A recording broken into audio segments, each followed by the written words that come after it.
Let's do a dive into the Affordable Care Act and understand its essential structure and what makes it tick. So, you know how a book is divided up into chapters and a baseball game is divided up into innings?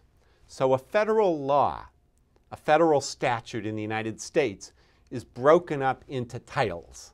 The titles are like the chapters of a book. And the Affordable Care Act is broken up into 10 titles. And if you understand those 10 titles, understand a little bit about what they do, then you understand what the ACA essentially is and how it works. Very few people explain the law this way. I've found this to be one of the more helpful ways to understand it. So let's look at this chart and let's look and see, here are the 10 titles of the law.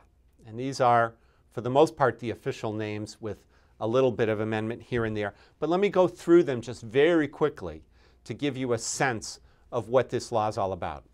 So Title I is all about private health insurance in the United States.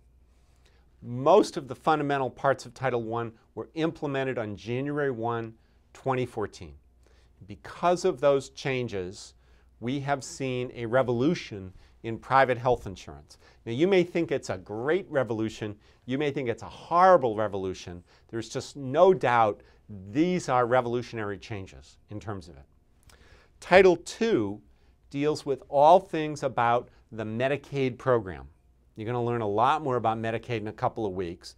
But Title II is all about reforming the Medicaid system.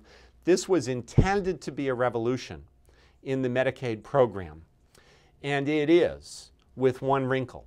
Because of the U.S. Supreme Court decision in June of 2012 on the constitutionality of the Affordable Care Act, they let the law stand. They didn't throw out the individual mandate in Title I.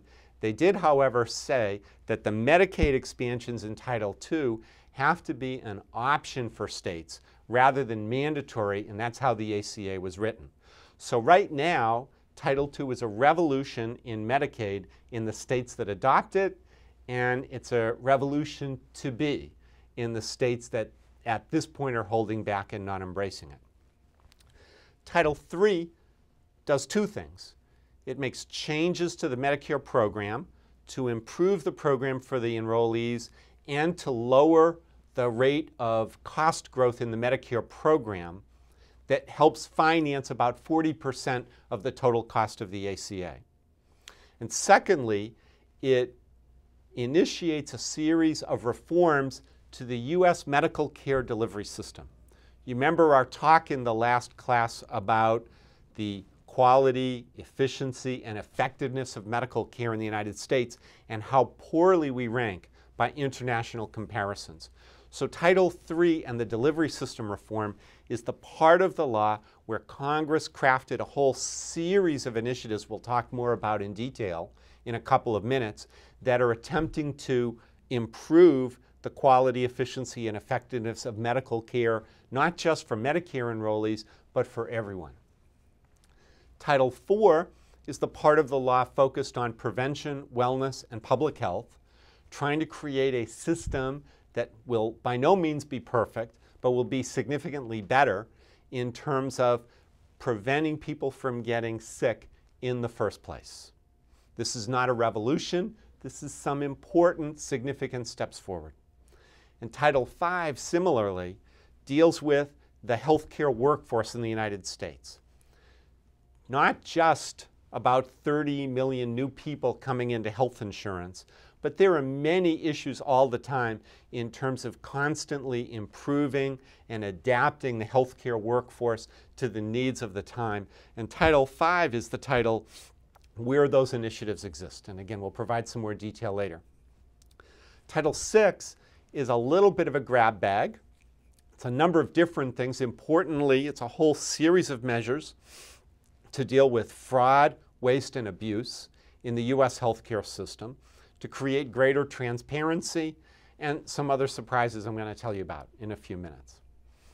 Title VII, I'm not going to talk much about, but I'll just understand what it is here. So Title VII creates the opportunity for the Food and Drug Administration to approve for the first time ever, the manufacture, marketing, and sale of what are known as biosimilars, or biological similar drugs.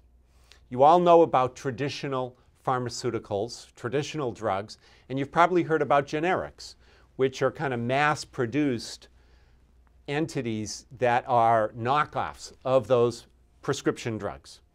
Well, the new growth in the drug industry is in a part of the industry called biopharmaceuticals, or biological drugs.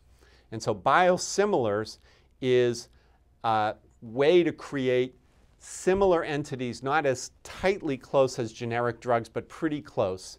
Most other advanced nations, the European Union, Japan, Australia, Brazil, on, years ago created this pathway. We've created it for the first time in the United States, and it's Title VII of the Affordable Care Act. Title VIII is called CLASS, Community Living Assistance Services and Supports, and it has a line through it because on January 1st, 2013, Congress repealed Title VIII in toto.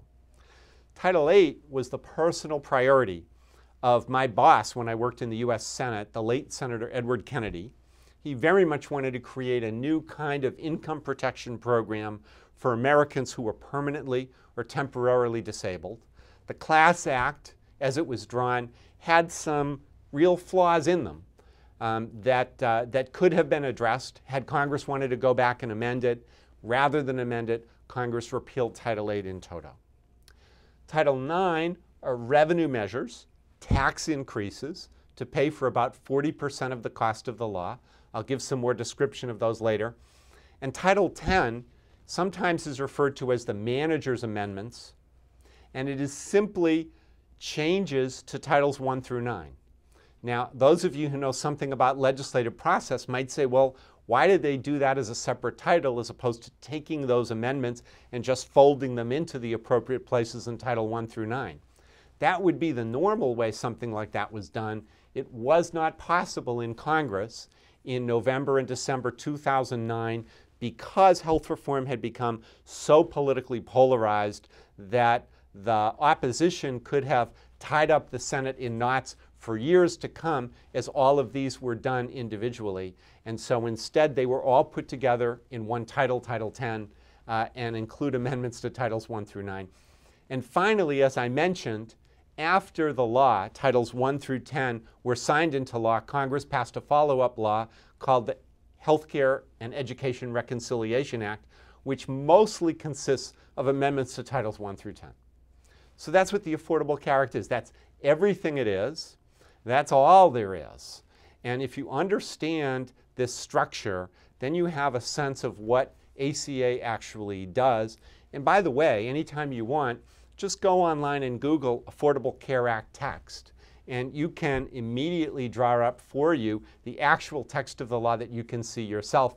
I highly recommend that you do that sometime, and all you have to look at out of about the 950 pages is look at the first 15 pages, which is the full table of contents. And you'll see a lot more in there that I'm not able to describe to you in the time that we have here.